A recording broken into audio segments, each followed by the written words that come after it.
আল্লামা সাইদি হুজুর, শহীদ আল্লামা সাইদি, কোরআনের বুলবুলি, কোরআনের ময়না পাখি, তিনি আমাকে জড়িয়ে ধরে কান্না করতেন আর বলতেন, আল্লাহর কাছে আমার কোনো চাওয়া নাই, আমার চাওয়া মাত্র দুইটি। সন্তানদের জন্য কিছু বলতেন না, শুধুমাত্র চাইতেন আমি যদি জেলখানা থেকে বের হয়ে একটা বার কোরআনের তাফসীর ময়দানে গিয়ে একটা কোরআনের আয়াতের আলোচনা আমি যদি বাংলাদেশের মানুষকে শোনাইতে পারতাম, এটাই হলো আমার জীবনের 1 নাম্বার চাওয়া। আমার জীবনের 2 নাম্বার চাওয়া, আমি যেন জীবনের শেষবারের মতো একটা বার খানায় কাবার মেহমান হতে পারি, আল্লাহর ঘরে গিয়ে আল্লাহকে যেন সিজদা দিতে পারি। আল্লাহর প্রিয় বান্দাদের সব চাওয়া দুনিয়াতে পূর্ণ হয় না। আমার ভাইয়েরা, আল্লামা সাইদি হুজুরকে আমরা হারিয়েছি। আমিরে জামাত প্রধান অতিথি ছিলেন, তিনি বক্তব্য দিতে গিয়ে আল্লামা সাইদি হুজুরের সাথে জেলখানায় দেখা হওয়ার পরে মাঝে মাঝে যখন আমিরে জামাত জেলখানা থেকে জামিন পাইতেন, বলে বিদায় বেলায় আমরা একে অপরকে জড়ায় কান্না করতাম। এই কান্না দুনিয়ার স্বার্থের কান্না নয়। ডক্টর শফিকুর রহমানের এই কথা শোনার পরে সকল মুফাসসির ভাইয়েরা, বক্তা ভাইয়েরা চোখের পানি ছেড়ে দিয়ে ঢাকায় কেঁদেছেন। ঢাকাবাসী তার কথা শুনে কান্না করেছেন। আমিরে জামাত তিনি বলেছেন, আল্লামা সাইদি হুজুর, শহীদ আল্লামা সাইদি, কোরআনের বুলবুলি, কোরআনের ময়না পাখি, তিনি আমাকে জড়িয়ে ধরে কান্না করতেন আর বলতেন, আল্লাহর কাছে আমার কোনো চাওয়া নাই, আমার চাওয়া মাত্র দুইটি। সন্তানদের জন্য কিছু বলতেন না, শুধুমাত্র চাইতেন আমি যদি জেলখানা থেকে বের হয়ে একটা বার কোরআনের তাফসীর ময়দানে গিয়ে একটা কোরআনের আয়াতের আলোচনা আমি যদি বাংলাদেশের মানুষকে শোনাইতে পারতাম, এটাই হলো আমার জীবনের 1 নাম্বার চাওয়া। আমি আল্লাহর কাছে কিছুই চাই না, আমি আল্লাহর কাছে শুধু একটা জিনিস চাই, আমি যদি জেলখানা থেকে মুক্ত হয়ে একবার তাফসীর ময়দানে গিয়ে বাংলাদেশের তৌহিদি জনতাকে কোরআনের একটা আয়াতের আলোচনা শুনাইতে পারতাম, এটাই আমার জীবনের সবচাইতে বড় স্বপ্ন।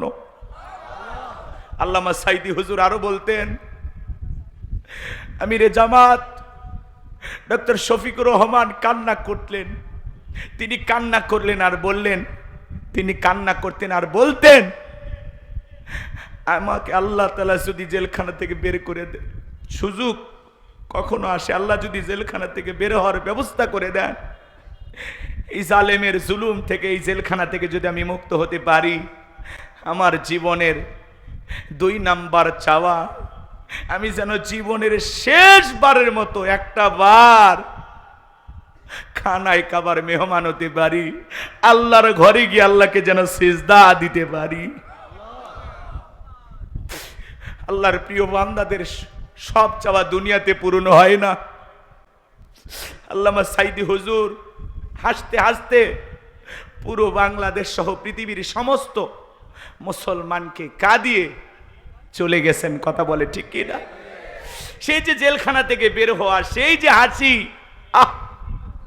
এমন হাসি দিলেন মনে হয় সুস্থ আছেন, স্বাভাবিক আছেন। সেই সুস্থ মানুষটাকে অসুস্থ বানায়া কি ষড়যন্ত্র করে বিদায় করেছে ওরা, আল্লাহর দরবারে ওই সমস্ত মানুষের বিচার হবে। কথা বলেন ঠিক কিনা? যারা ষড়যন্ত্র করে 13টা বছর তার প্রতি জুলুম করেছে, অত্যাচার করেছে, এদের বিচার হবে। কথা বলেন ঠিক কিনা? আমার ভাইয়েরা, যে মানুষটা এত সুস্থ, এত স্বাভাবিক হাসি দিলেন, সেই মানুষটা এইভাবে চলে যায়, এটা আমরা কখনো বিশ্বাস করিনি। এটা পরিকল্পিত হত্যাকাণ্ড ছাড়া আর কিছুই নয়। কথা বলে ঠিক কিনা? ওরা ঠান্ডা মাথার খুনি। কথা বলেন ঠিক কিনা? আল্লাহর কাছে ওই সমস্ত জালেমদের বিচার হবে। কথা বলেন ঠিক কিনা? তাহলে কোরআনের পাখি তিনি 2টি স্বপ্ন দেখতেন।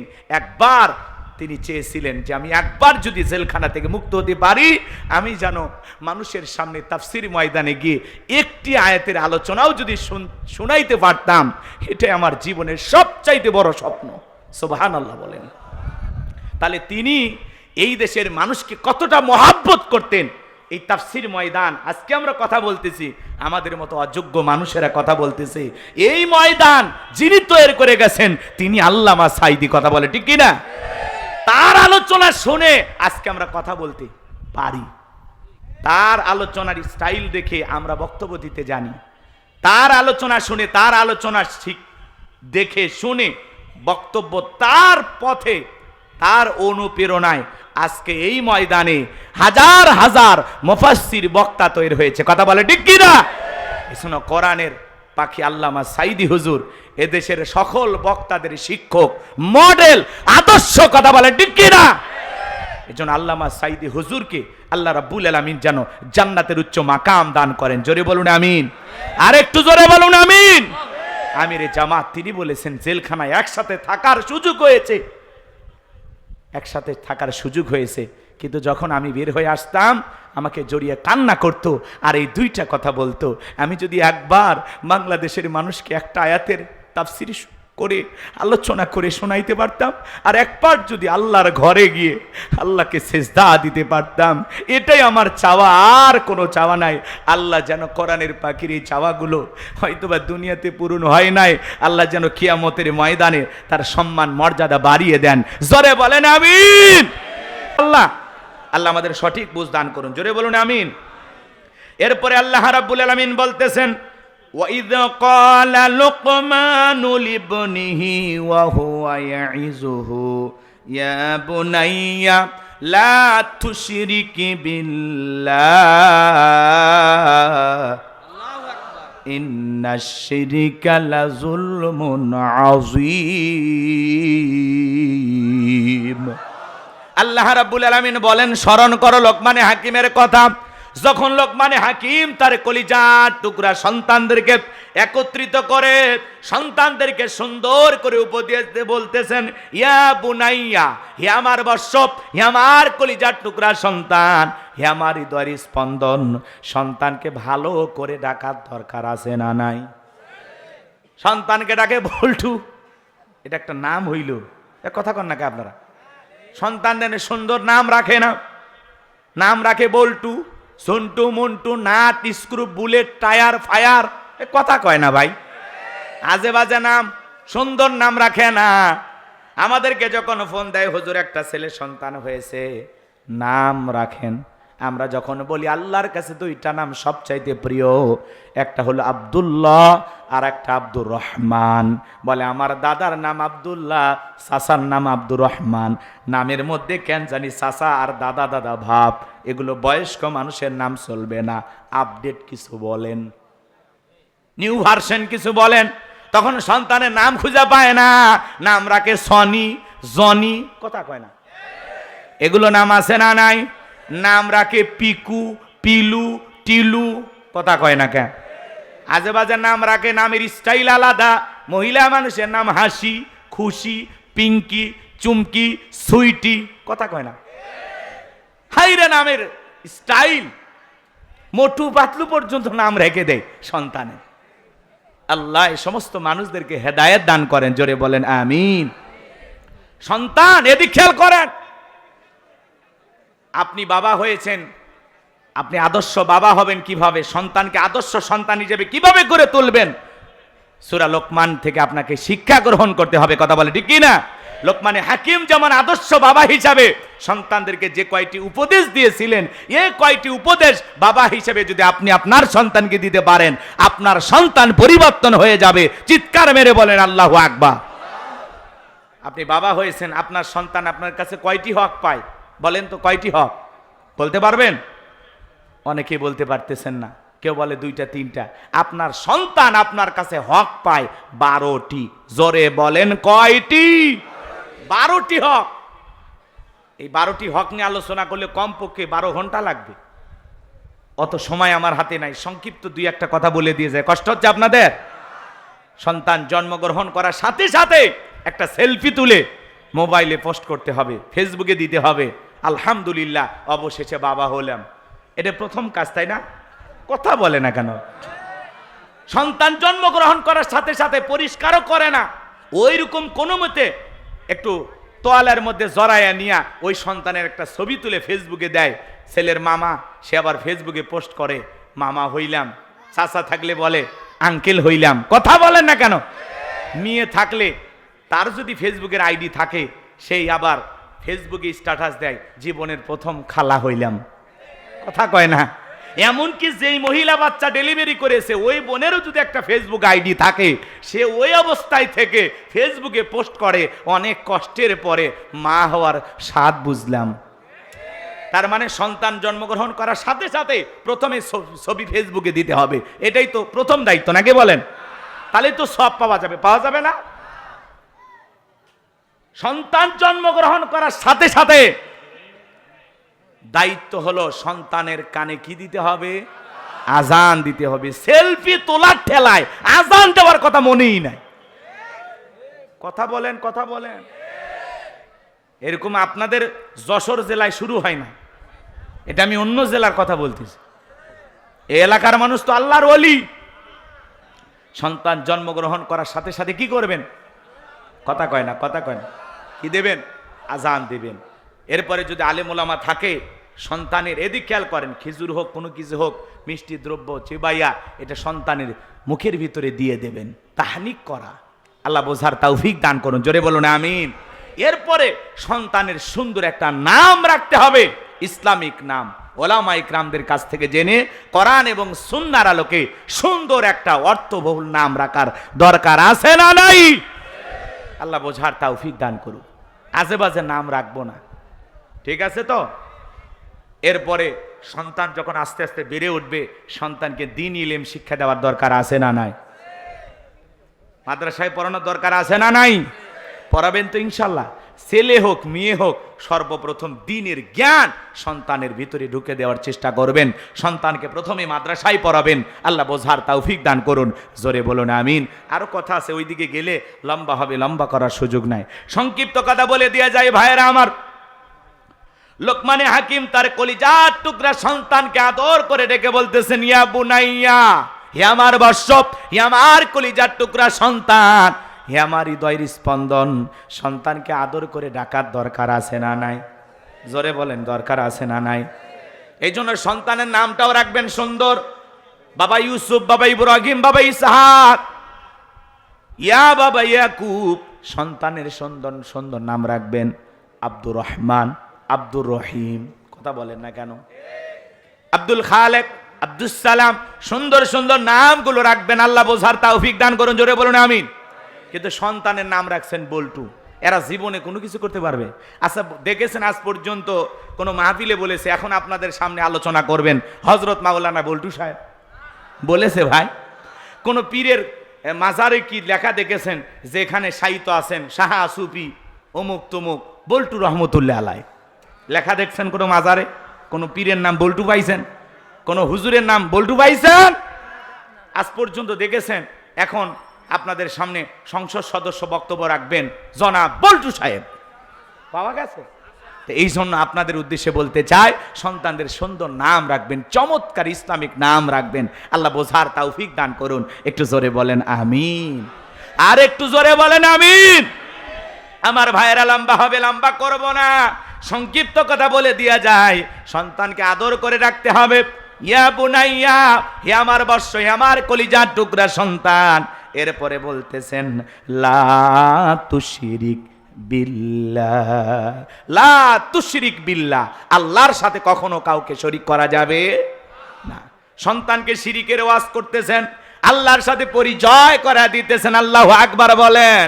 লোকমান হাকিমের সন্তানদের মধ্যে একটা ছেলে ডেকে বলে, আব্বা আমারে দেওয়াজ নসিহত হবে না, আমারে দিয়ে ইমামতি হবে না বাবা, আমারে কিছু টাকা দেন, আমি একটু বিজনেস করব, ব্যবসা বাণিজ্য করতে চাই। লোকমানে হাকিম ডেকে বলে, ছেলে রে, তোমাকে দেবার মতো টাকা আমার কাছে নাই। ছেলেটা বড় না সরবান্দা, ডেকে বলে, আব্বা আমারে দেওয়াজ নসিহত ইমামতি হবে না। আপনারা বলেন তো, আলেমের বেটা সবাই কি আলেম হয়? কথা বলেন, আলেমের বেটা সবাই হয়? আলেমের বেটাও জালেম হয়, হাজিরি বেটাও বাজি হয়, ডাক্তারের বেটাও ডাকাত হয়। কথা বলে ঠিক কি না? আবার জালেমের বেটা আলেম হয়, কথা কয় না? ডাকাতের বেটা ডাক্তার হয়, কথা বলেন ঠিক কি না? একটু মনোযোগ দিয়ে শোনেন আমার ভাইয়েরা, আমি যে কথা বলতে চাচ্ছিলাম গভীর মনোযোগ দিয়ে শোনেন। ডেকে বলে আব্বা আমারে টাকা দেন, আমি ব্যবসা বাণিজ্য করব। লোকমানে হাকিম ডেকে বলে বাবা বারবার যেহেতু বলতেছো তাহলে শোনো, আমি আমার এক বন্ধুর কাছে টাকা পাই, কিন্তু সেই বন্ধু একটা দ্বীপে বসবাস করে। ওই দ্বীপ পর্যন্ত পৌঁছাইতে গেলে অনেক কষ্টের পথ পাড়ি দিতে হবে, এমনকি তোমার জীবন যাওয়ার সম্ভাবনা আছে। আমি বাবা হয়ে ছেলেকে এত বড় বিপদের মুখে ফেলে দিতে পারি না। ছেলেটা ডেকে বলে আব্বা আমারে শুধু ঠিকানা বলে দেন, যেভাবে হোক আমি যাব। ছেলেটা বড় না সরবান্দা। লোকমানে হাকিম ডেকে বলে ছেলে তাহলে শোনো, বাড়ি থেকে যখন বের হয়ে যাইবা 2 রাকাত সালাতুল হাজতের নামাজ আদায় করবা। মনে রাখবা বিপদের আগে আর পরে 2 রাকাত করে সালাতুল হাজতের নামাজ আদায় করবা। বলেন আল্লাহু আকবার।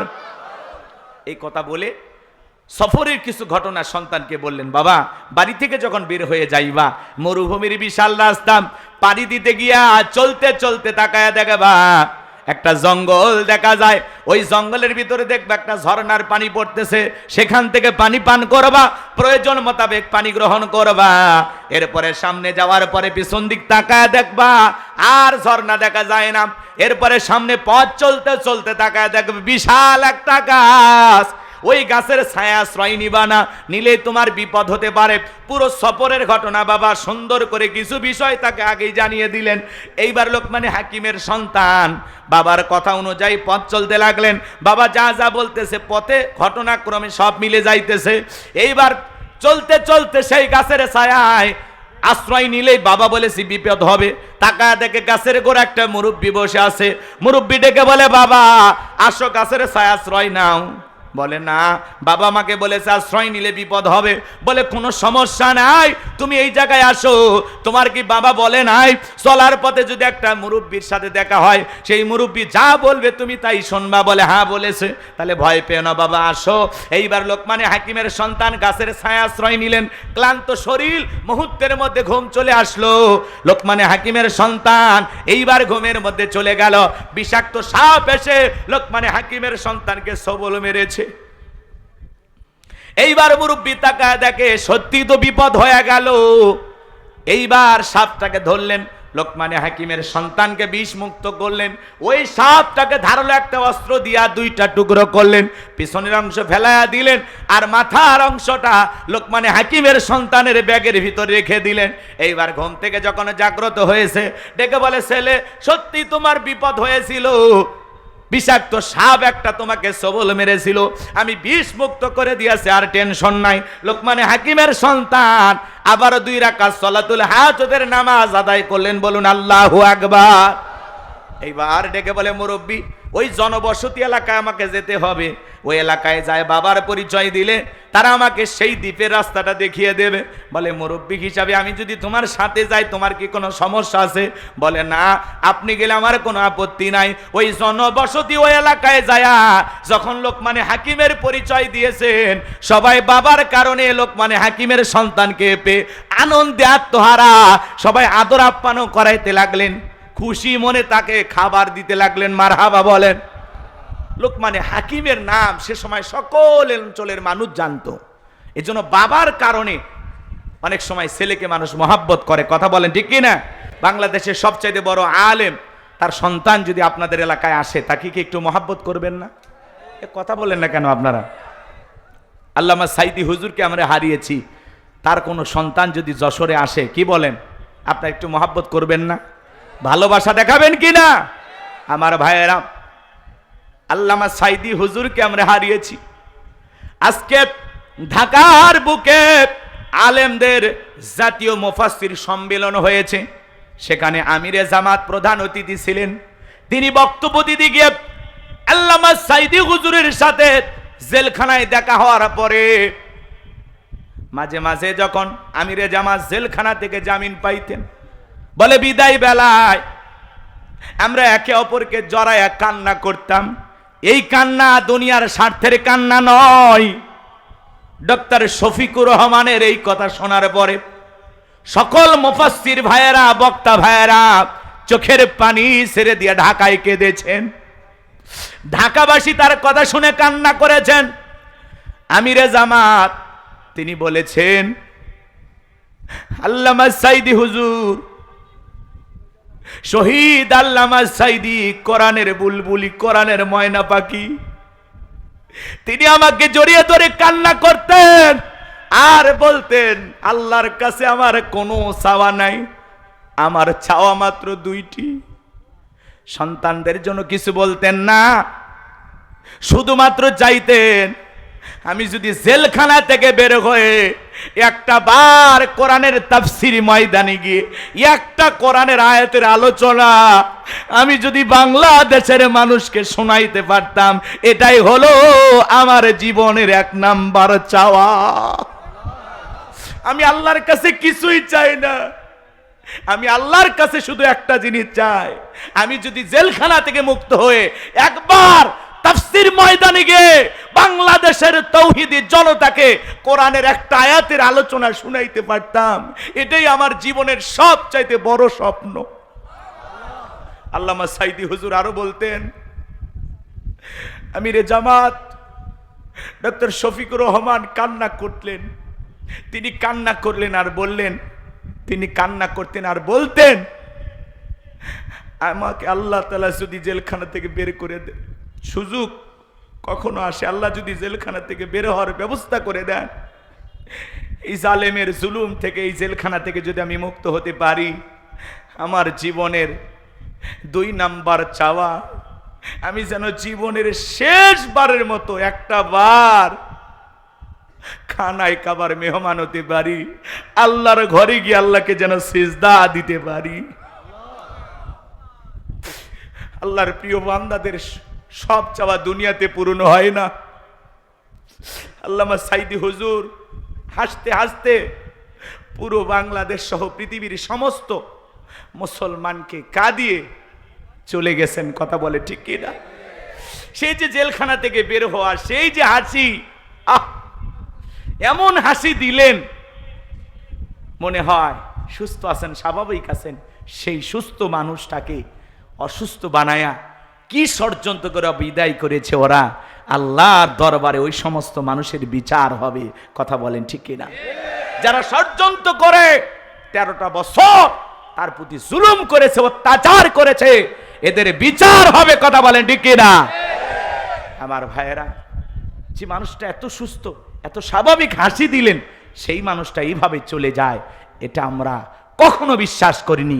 এটা পরিকল্পিত হত্যাকাণ্ড ছাড়া আর কিছুই নয়, কথা বলে ঠিক কিনা? ওরা ঠান্ডা মাথার খুনি, কথা বলেন ঠিক কিনা? আল্লাহর কাছে ওই সমস্ত জালেমদের বিচার হবে, কথা বলেন ঠিক কিনা? তাহলে কোরআনের পাখি তিনি 2টি স্বপ্ন দেখতেন। একবার তিনি চেয়েছিলেন যে আমি একবার যদি জেলখানা থেকে মুক্ত হতে পারি, আমি যেন মানুষের সামনে তাফসীর ময়দানে গিয়ে একটি আয়াতের আলোচনাও যদি শুনাইতে পারতাম, এটাই আমার জীবনের সবচাইতে বড় স্বপ্ন। সুবহানাল্লাহ বলেন। তাহলে তিনি এই দেশের মানুষকে কতটা মহাব্বত করতেন। এই তাফসীর ময়দান, আজকে আমরা কথা বলতেছি, আমাদের মতো অযোগ্য মানুষেরা কথা বলতেছে, এই ময়দান যিনি তৈরি করে গেছেন তিনি আল্লামা সাইদি, কথা বলে ঠিক কিনা? তার আলোচনা শুনে আজকে আমরা কথা বলতে পারি, তার আলোচনার স্টাইল দেখে আমরা বক্তব্য দিতে জানি, তার আলোচনা শুনে, তার আলোচনা দেখে শুনে বক্তব্য, তার পথে, তার অনুপ্রেরণায় আজকে এই ময়দানে হাজার হাজার মুফাসসির বক্তা তৈরি হয়েছে, কথা বলে ঠিক কিনা? এজন্য কোরআনের পাখি আল্লামা সাইদি হুজুর এদেশের সকল বক্তাদের শিক্ষক, মডেল, আদর্শ, কথা বলে ঠিক কিনা? এজন্য আল্লামা সাইদি হুজুরকে আল্লাহ রাব্বুল আলামিন যেন জান্নাতের উচ্চ মাকাম দান করেন। জোরে বলুন আমিন, আর একটু জোরে বলুন আমিন। আমিরে জামাত তিনি বলেছেন, জেলখানায় একসাথে থাকার সুযোগ হয়েছে, একসাথে থাকার সুযোগ হয়েছে, কিন্তু যখন আমি বের হয়ে আসতাম আমাকে জড়িয়ে কান্না করত, আর এই 2টা কথা বলতো, আমি যদি একবার বাংলাদেশের মানুষকে একটা আয়াতের তাফসীর করে আলোচনা করে শোনাইতে পারতাম, আর এক পার্ট যদি আল্লাহর ঘরে গিয়ে আল্লাহকে সেজদা দিতে পারতাম। এটাই আমার চাওয়া, আর কোনো চাওয়া নাই। আল্লাহ যেন কোরআনের পাখির এই চাওয়াগুলো হয়তোবা দুনিয়াতে পূরণ হয় নাই, আল্লাহ যেন কিয়ামতের ময়দানে তার সম্মান মর্যাদা বাড়িয়ে দেন। জোরে বলেন আমিন। সম্মানিত ভাইয়েরা আমার, গভীর মনোযোগ দিয়ে শুনবেন। এই জন্য বাবার কারণে সন্তানকে অনেক মানুষ মহব্বত করে, ভালোবাসে। আজকে আল্লামা সাইদি হুজুরের সন্তান আমাদের বগুড়ায় গিয়েছিল, হাজার হাজার মানুষ তার সন্তানকে দেখার জন্য এসেছেন। কোরআনের পাখির কারণে তার সন্তানকে মানুষ মহব্বত করে। মাসুদ সাইদি, শামীম সাইদি, তার কলিজার টুকরা সন্তান যারা দুনিয়ার জমিনে বেঁচে আছে, আল্লাহ পাক যেন তাদেরকে সুস্থতার সহিত নেক হায়াত দান করেন। জোরে বলুন আমিন। আর আজকে আমিরে জামাত মুফাসসিরদের এই সম্মেলনে, মাজলিসুল মুফাসসিরিনের আয়োজনে, আজকের এই সম্মেলনে ওলামায়ে কেরামদের উদ্দেশ্যে যে মেসেজ দিয়েছেন, যে বক্তব্য দিয়েছেন, আমরা যেন মাঠে বাস্তবায়ন করতে পারি। দেশবাসীর সামনে আমরা যেন কোরআন এবং সুন্নাহর আলোকে সেই কথাগুলো তুলে ধরতে পারি। আল্লাহ আমাদের তৌফিক দান করেন। জোরে বলুন আমিন। আজকে যেন ঢাকা শহরে আলেমদের মিলন মেলা হয়েছে। দেশের সকল ঘরানার ওলামায়ে কেরাম, এদেশের সকল মুফাসসিরেরা একত্রিত হয়েছেন। আমার ভাইয়েরা, এদেশের দ্বীনের দায়ী যারা আছে, বক্তা মুফাসসির যারা আছে, সবাইকে আল্লাহ রাব্বুল আলামিন সুস্থতার সহিত যেন নেক হায়াত দান করেন। আর কোরআনের ময়দানে, এই সুন্দর ময়দানে সঠিক মেসেজ যেন আমরা জাতিকে দিতে পারি। আল্লাহ পাক সেই মেধা, যোগ্যতা, ইলম, জ্ঞান যেন আমাদের সবাইকে দাঁড়িয়ে দান করেন। জোরে বলেন আমিন। আরেকটু জোরে বলেন আমিন। কষ্ট হইতেছে, বিরক্ত হয়েছেন বুঝি। আমার ভাইয়ের, আমি যে কথা বলতে চাচ্ছিলাম, লোকমানে হাকিমের সন্তানকে সবাই মহব্বত করতে লাগলেন, ভালোবাসা দেখাইতে লাগলেন। শুধু তাই নয়, আদর আপ্যায়নের কোনো অভাব অনাটন নাই, সবাই তাকে ভালোবাসা দেখাইতে লাগলেন। ওই এলাকা একটা ভয়ঙ্কর সুন্দরী নারী ছিল, সেই সময়ের বিশ্ব সুন্দরী বললেও ভুল হবে না। সবাই চিন্তা ভাবনা করল, ওই মেয়েটার সাথে লোকমানে হাকিমের সন্তানের বিবাহ দেব। বাবা আগেই বলেছে, বাবা ওই এলাকায় যাওয়ার পরে ওই এলাকা একটা সুন্দরী মহিলা আছে, খবরদার তাকে দেখবা না, তাকে বিবাহ করা যাবে না, করলেই কিন্তু তোমার বিপদ হবে। কিন্তু লোকজন এমন ভাবে ধরেছে, না করতে পারলো না, যে বাবা বিয়ে করো আর না করো, অন্তত একটাবার পাত্রীটার চেহারাটা দেখো। চিন্তা করে জীবনে তো বিয়ে করাই লাগবে, পাত্রী দেখলে সমস্যাটা তো নাই, একটা বার পাত্রী দেখা যায়। এইবার লোকমানে হাকিমের সন্তানের সামনে সেই ভয়ঙ্কর সুন্দরী মেয়েটাকে হাজির করা হলো। হরিণীর মতো চেহারা, কি সুন্দর চেহারা, একবার তাকাইলে চোখ ফিরানো সম্ভব নয়, এত অপরূপা সুন্দরী ছিল। মেয়েটাকে দেখে লোকমানে হাকিমের সন্তান মনে মনে ভাবতেছে, বিয়ে যদি করা লাগে এমন সুন্দরী বউকেই তো বিয়ে করা দরকার। যে মেয়েটা এত সুন্দর, এই মেয়েটাকে তো ঘরের বউ বানানো দরকার। লোকমানে হাকিমের সন্তানের মেয়েটাকে পছন্দ হয়ে গেল। এইবার সবাই ডেকে বলতেছে, বাবা বিয়ে তো করবা বুঝলাম, কিন্তু মেয়েটার একটা সমস্যা আছে। এই মেয়েটার একটা গোপন সমস্যা আছে, সেই কথাটা যদি তোমাকে আমরা না বলি তাহলে আরো বেশি সমস্যা হতে পারে। কি গোপন সমস্যা? বলে একবার নয়, দুইবার নয়, এই মেয়েটার আরো 10 বার বিয়ে হয়েছিল। কয়বার? আরেকটু জোরে বলেন। 10 বার বিয়ে হয়েছিল। একটা ছেলেও বাসর ঘর থেকে জীবিত বের হয় নাই। প্রত্যেকটা স্বামী বাসর ঘর থেকে মৃত অবস্থায় বের হয়েছে। এর আগেও 10টা ছেলের সাথে বিয়ে হয়েছিল, সব স্বামী বাসর ঘরে মারা গেছে। এইবার তুমি সিদ্ধান্ত নাও, মেয়েটাকে বিবাহ করবা কিনা। লোকমানে হাকিমের সন্তান চেহারা দেখে পছন্দ হয়ে গেছে, বিয়ে করতে চাই, কিন্তু মেয়েটার কঠিন একটা সমস্যা। এই মেয়ে এত সুন্দরী, তারপরে এই যে সমস্যা। লোকমানে হাকিমের ছেলে এইবার মেয়েটাকে বিবাহ করতে চায়। পুরো ঘটনাটাকে আপনারা শুনবেন। কারা কারা শুনবেন? 2 হাত তুলে আল্লাহকে একবার দেখান। লিল্লাহে তাকবীর। লোকমানে হাকিম তার কলিজার টুকরা সন্তানদেরকে ডেকে বলতেছেন, ইয়া বুনাইয়া লা তুশরিক বিল্লাহ। হে আমার বৎস, হে আমার কলিজার টুকরা সন্তান, আল্লাহর সাথে কাউকে শরীক করা যাবে না। ইন্নাশ শিরকা লা যুলমুন আযীম। শিরিক হলো সবচাইতে বড় জুলুম, সবচাইতে বড় অপরাধ, সব পাপের বড় পাপ, নাম হলো শিরিক। কথা বলেন ঠিক কিনা? আমাদের সমাজে শিরিক আছে না নাই? বড় শিরিকগুলোকে শিরিক আকবার বলা হয়, ছোট শিরিকগুলোকে শিরিক আসগর বলা হয়। গভীর মনোযোগ দিয়ে শুনবেন, এই সমাজে অসংখ্য শিরিক আছে বাজান গো আমার। অনেক ইমানদার আমরা না বুঝে শিরিকের ভিতরে ধাপিত। কথা বলেন ঠিক কিনা? শিরিক মুক্ত আমল করার দরকার আছে না নাই? ইন্না শিরিকা লা যুলমুন আযীম। শিরিক হলো সবচাইতে বড় জুলুম, সবচাইতে বড় অপরাধ, সব পাপের বড় পাপ, নাম হলো শিরিক। নাম কি? শিরিক। এই শিরিক কত ভয়ঙ্কর একটু জানার দরকার আছে না নাই? আজকে সমাজে অনেক মানুষ হাসতে হাসতে শিরিক করতেছে, নিজেও জানে না যে আমি শিরিক করতেছি। কথা বলেন ঠিক কিনা? আচ্ছা বলেন তো বাজান, পীরের পায়ে সিজদা দেওয়া কি শিরিক? আর একটু জোরে বলেন কি? আল্লাহ ছাড়া এই মাথা দুনিয়ার কারো কাছে নত করা যাবে? ইমানদার আল্লাহ ছাড়া দুনিয়ার কারো কাছে মাথা নত করবে না। ইয়্যাকা না'বুদু ওয়া ইয়্যাকা নাস্তাঈন। তোমার ইবাদত করি, তোমার গোলামি করি, সাহায্য তোমার কাছে চাই। আপনি পীরের পায়ে সিজদা দিয়ে কি চান? চাইতে হবে কার কাছে? আপনি মাজারে সিজদা দিয়ে কি চান? মাজারের পীর সাহেবের কোনো ক্ষমতা আছে আপনাকে কিছু দিতে পারে? যদি কিছু চাইতে হয় কার কাছে চাইবেন? আর একটু জোরে বলেন। কষ্ট হয় নাকি আপনাদের? বিরক্ত হবেন না বাজান। এদিক খেয়াল করেন, পীরের পায়ে সিজদা দেওয়া শিরিক, মাজারে সিজদা দেওয়া শিরিক। মুসলমানের মাথা মাজারে নত হবে না, মুসলমানের মাথা নত হবে মসজিদে।